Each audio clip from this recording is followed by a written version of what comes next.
Hi everyone and welcome to SWPL My Story, and today we are joined by Fiona Brown. How are you, Fiona?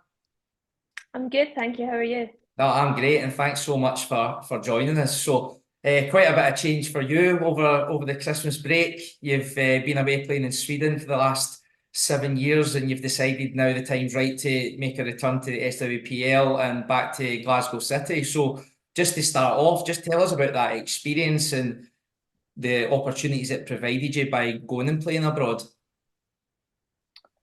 Yeah, where did I start, to be fair?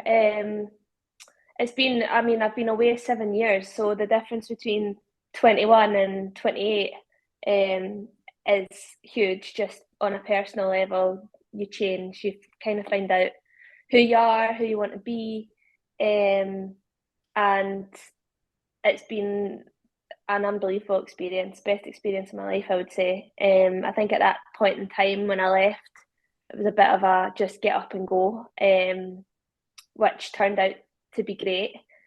And then just had the time of my life, really. Learned so much. We're surrounded by amazing people, really humble people. Learned a lot, learned a new language, adapted kind of into the culture. I really liked their culture. Kind of suited me down to the ground, really.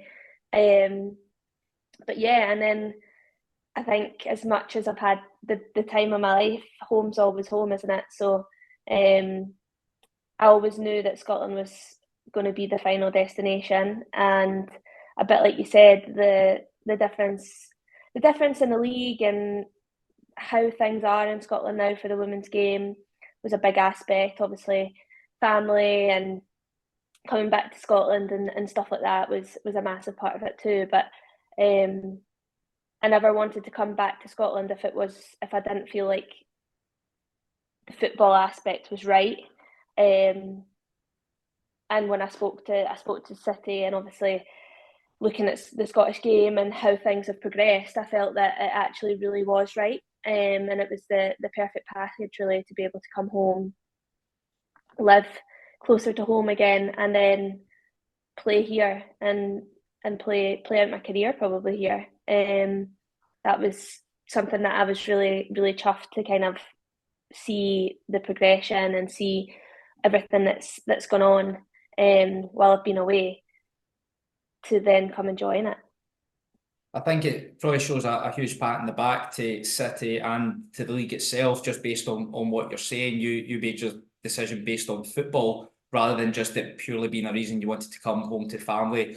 Obviously, with the career you've had up until this point, I'm sure you would have had other offers, maybe down south or other opportunities. But the fact that you've taken that look at the league where it's at the moment, the competitiveness, particularly at the top end of the table, and then obviously filtering down. There's teams that have really grown and progressed in the time that you've been away to make it a much more competitive and viable league for you to come back to.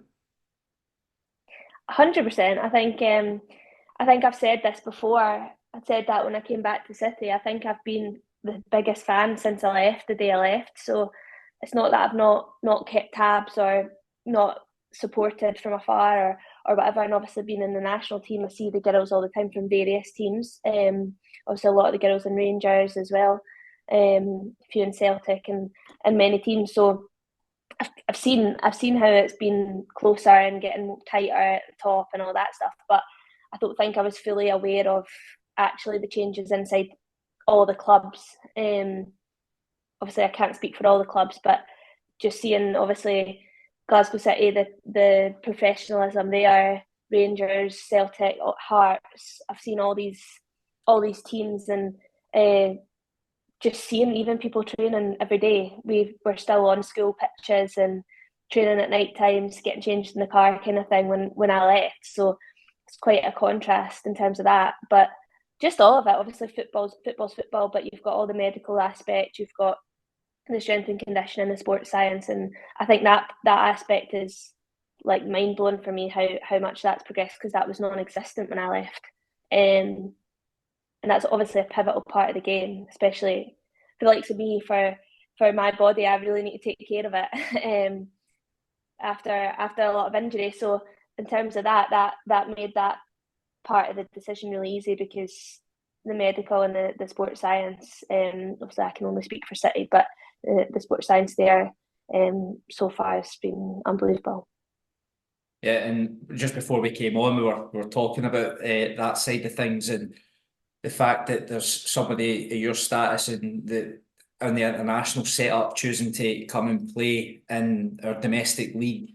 The last international break, there was 11 or 12 players. I think there was a few late changes due to injury, but there was 11 or 12 home-based players in that squad, and they weren't there just to make up the numbers. Most of them were starters or then coming off the bench and making an impact. It just shows the strength of the league at the moment, whereas in previous years and campaigns, it was probably predominantly made up of players playing down south. So again, I just think it shows a massive growth in the game and the appeal to the players to actually either return like you have, or to remain here and play with the top teams in the country. Yeah, no, of course. I think like the national team, obviously playing for your national team and playing international football is the highest level you can get. And I think it's a credit to everyone. I think sometimes countries, maybe countries as small as Scotland, people maybe judge or don't think, okay, if you're playing in Scotland, like why haven't you left? And I think that's the biggest change. That's the thing that before, when I left, you couldn't be professional here. You couldn't be a full-time pro. So then maybe it was a different story of, okay, players are leaving because they want to play in a professional environment and they want to play in at higher level. And I don't think that's necessarily the case anymore. And obviously things are professional round the league. And I think that's showing, like you say, in terms of the national team and people playing, starting at the national level, international level, regardless of where they're playing. And that's based not on what the name of your club is or what it says on the list of clubs you've played. That's based on how you're performing there and then, how you're physically, technically, tactically are. So I think, yeah, that speaks for itself, which is great. We'll go on to now talk about your international career, in particular the Nations League campaign, which when you just look at the table, it would be disappointing, but to show that we're at that level and we're disappointed to come away with a draw against England, and we're playing against your Belgiums and your Netherlands, and other than the last game against England, they were all close. We competed in all of them. And again, with so many domestic based players and still being able to compete at that level, we're just really unfortunate with injuries, particularly in that central midfield area, all at the same time. But then it's given opportunities for younger players coming through to stamp their mark and to show, no, we are here. We are not here just to make up the numbers. We're here to compete for that jersey, and it's only going to bode well, I feel, going forward into the next campaign. Yeah, absolutely. I mean, we said from the start of the Nations League, you'd far rather have the group that we had than be playing against much lesser teams that you're beating 5-6-0 every game. I think the fact that we could go out there and compete and show that we can compete with some of the best teams in the world.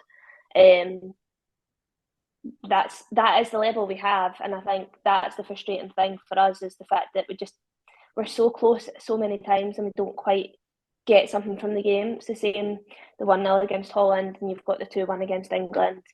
You've got both Belgium games. For me, we should have taken 3 points in both of them. And you can talk about being unlucky with referee decisions, being unlucky with certain things that happen. Of course, it's a massive, I think if you lose Caroline Weir from any team, it's a massive, massive hit for what she does for the national team, what she does for Real Madrid. If you've got that player in your midfield, you automatically feel better.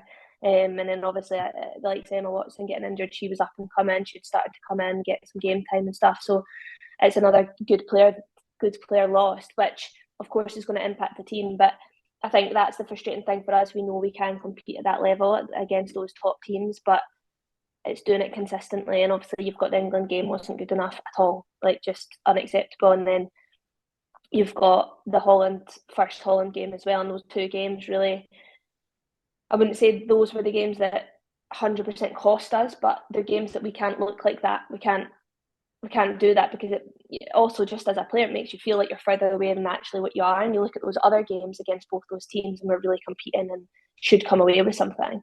So it's doing that more on a more consistent basis, and I think this Nations League group will have taught us so much. And like you say, it's a different story when you look at the table than when you watch actually all the games.